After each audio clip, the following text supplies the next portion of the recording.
võtab selle ja paneb selle, kui ta ei, seda ja teist ei kalluta. Jah, seda teist ei kalluta.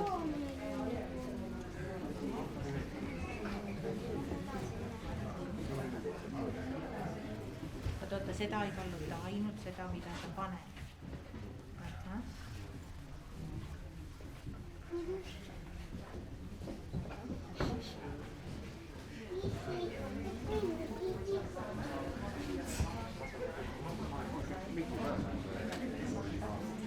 Sa võid sellega panna.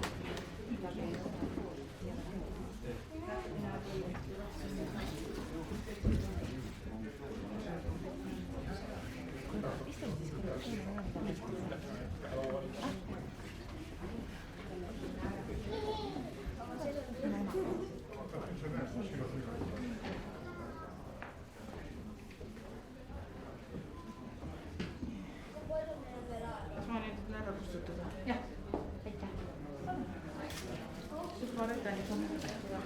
Sinna taha tagasi. Üks kiinal ei pane. Aga võib-olla ei ole vaja seda praegu. Ma ei tea, kas ta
õnnistatud pühi, kes me täna siin Sutlepa kabelis oleme.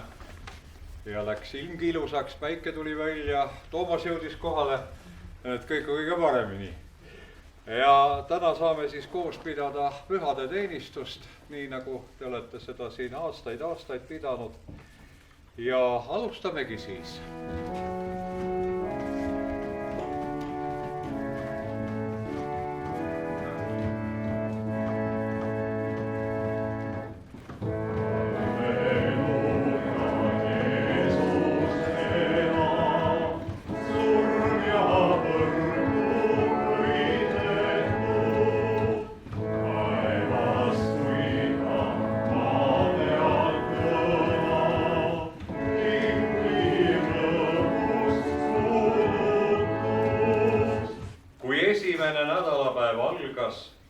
Vaata, siis sündis suur maavärisemine, sest issanda ingel tuli taevast alla, veeretas kivi ukse eest ja istus selle peale.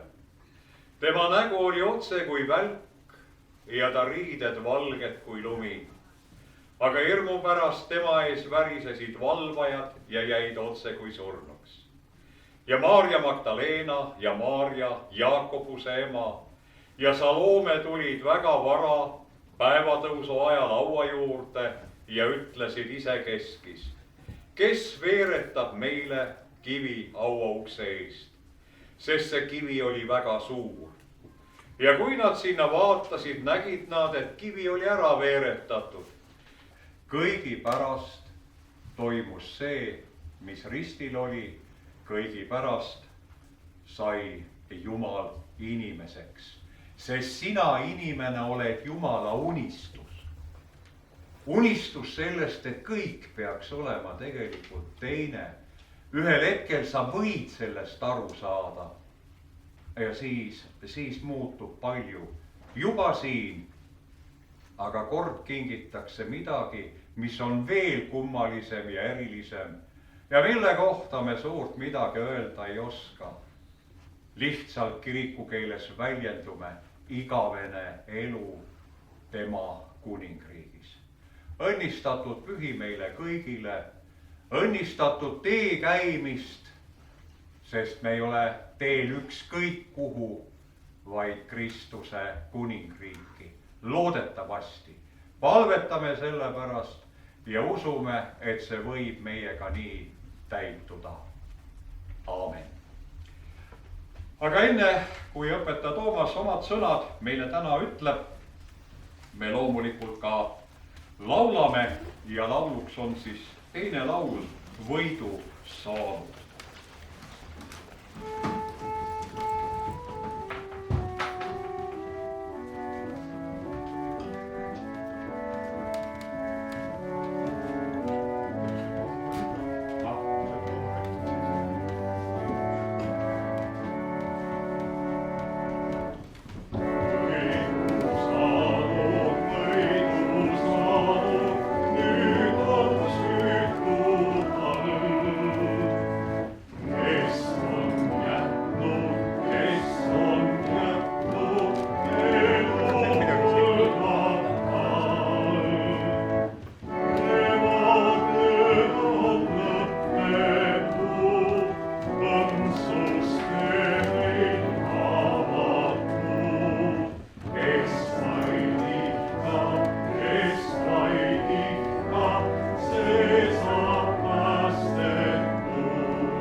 Võit surma üle, et see on erilise tähendusega. Seda me võime näha juba sellest, kuidas enne veel, kui niisugune pühade aasta väga juurdus, see langes suuresti juutide paasapüha tsükliga kokku. Hakati tähistama iga nädala esimest päeva Kristuse ülestõusmispühana. Seda ei ole enam võimalik ümber muuta, et eesti keeles on ka need hoopis teise kalendri järgi esmaspäev, teisipäev, aga kiriku kalendris ja on vähemalt katse tehtud seda nädala esimest päeva, mis kalendri järgi on pühapäev, seda pühitseda. Lõppude lõpuks ei ole see püha täpne paikasaamine oluline, vaid see, et me teda tõesti pühitseda suudame. Õige pühade soovimine ei ole mitte mingite tunnete soovimine teised, vaid selle rõõmus teatamine, Kristus on üles tõusnud, millele teine vastab, jah, ta on tõesti üles tõusnud. Kristus voskres, istinu voskres. See peegeldab seda, kuidas need pühad asjad võivad jõuda kirikus enda vahelt välja meie igapäevasesse ellu ja seda suunata. Et me otsime selles seda kadumatut, nähtamatut, mis ometigi kõike kannab. Olen nii palju kordi pidanud pühadel rääkima, et ei ole isematki lootust midagi uut leida. Kui päris järele mõtelda sellele, siis ei olegi raske, sest see on niivõrd suur saladus, et kui me sellest jälle mingi killukese saaksime kätte, siis oleksime suuresti edasi jõudnud.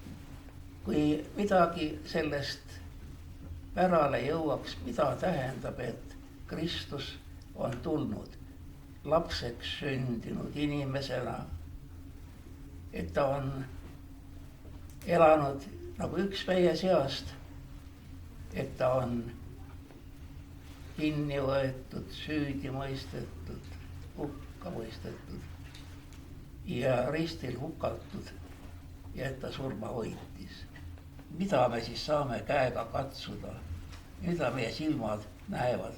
See on nii tühine osa maailmast, et tänapäeva teadus on jõudnud sinna, kus kantki, et tingan sich, asi iseendast jääb meile vaid oletuseks, aga me ei saa teda katsuda ega kujutleda. Me saame ainult niisuguste asjade poole sirutada, mis sellest teispoolsusest ulatuvad meisse. Ja nendeks asjadeks minu jaoks on olnud üks salm, mida Paulus kirjas korintlastele 15. peatükis, kus ta räägib ülestõusmise sündmustest ja nende tunnistajatest, ütleb, mida silm ei ole näinud ja mida kõrv ei ole kuulnud ja mis ei ole tõusnud ühegi südamesse. Selle on Jumal valmistanud neile, kes teda armastavad. Ta tsiteerib seda otse kui pühakirja, aga mitte kuskil pühakirjas me ei leia sellist lauset. Lahenduse sai see 1949.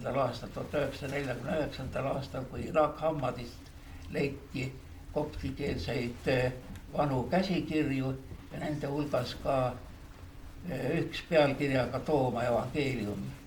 Ja seal oli, et Jeesus ütles, mina annan teile ja kõik see siis. Nii et Paulus teadis seda lauset ja teadis sedagi, et see ei ole niisama öeldud, vaid see on Jeesuse oma ja evangeeliumis kirjas. Selles lootuses on midagi palju rohkemat, kui meie oskame tahta. Kui ma olen rääkinud matustel või õieti matustele ettevalmistamisel paljude inimestega, kes leinavad ja kuulnud, mida nad tahaksid, et kui keegi lahkunud on väga-väga kallis ja lähedane olnud, siis on need mõned ilusad hetked, mida nad igatsevad, et need tagasi tuleksid, et neid veel lisanduks. aga kui me hakkame seda pikemalt mõtlema, siis meie mõtted jooksevad üsna vastu seina, sest see, mida me kujutame ennast tahtvalt, see on nii maine ja viimselt tühine. ta oli armas, aga kujutada ainult igavesti selles ei tundugi nii meelitav. Igatahes minu jaoks on see salm justkui võti, mis avab pilgu palju kaugemale ja sügavamale, mida ühegi südamesse ei ole tõusnud, mida me ei oska kujutledagi. Selle on Jumal valmistanud neile, kes teda armastavad. Tema armastamine on ainukene kriteerium, et me võiksime sellest osa saada. Tema teeb meid puhtaks meie patust. Tema annab meilegi oma ülestõusmise ihu. Me ei oska seda lähemalt kujutleda ja küsimus ongi usu korral pigem usalduses. Usalduses kõigele vaatamata usaldada teda, kes meid kutsub kaduvusest kaduvusse, kutsub enese järele ja tõotab anda oma riigist osa. Andku issand seda mulle. Võib-olla ei ole rohkem neid kordi, mida jaksan siia teie juurde tulla, sest ma ootan ka koju saamist, päris koju. Ja loodan, et ehk tehakse uks lahti ja antakse võlad andeks ja võetakse vastu. Olgu ta meil armuline. Aamen.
Taevane isa, sina oled oma poja läbi meid lunastanud ja avanud tee uueks eluks.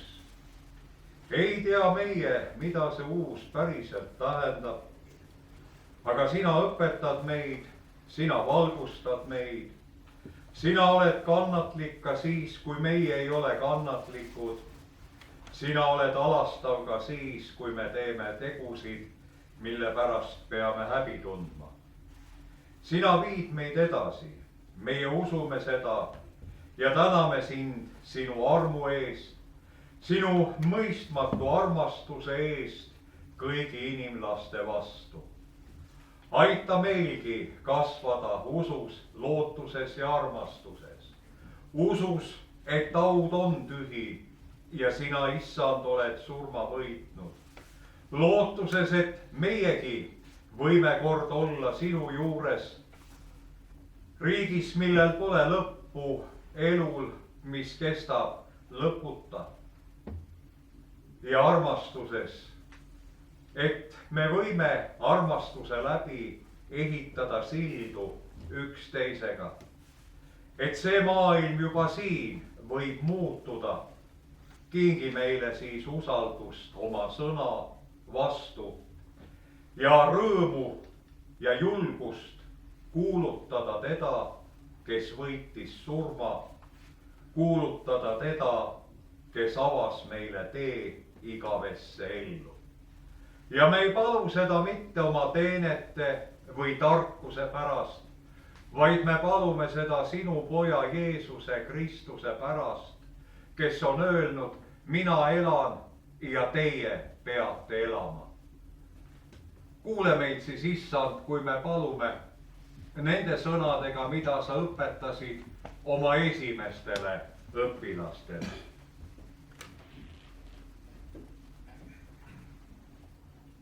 meie Isa, kes sa oled taevas, pühitsetud olgu sinu nimi, sinu riik tulgu, sinu tahtmine sündigu nagu taevas, nõnda ka maa peal. meie igapäevast leiba anna meile täna päev ja anna meile andeks meie võlad, nagu meiegi andeks anname oma võlglastele. ja ära saada meid kiusatusse, vaid päästa meid ära kurjast, sest sinu päralt on riik ja vägi ja au igavesti. Aamen. õnnistagu teid kõige väeline ja alastaja kolmainu Jumal, Isa ja Poeg ja Püha Vaim. Aamen.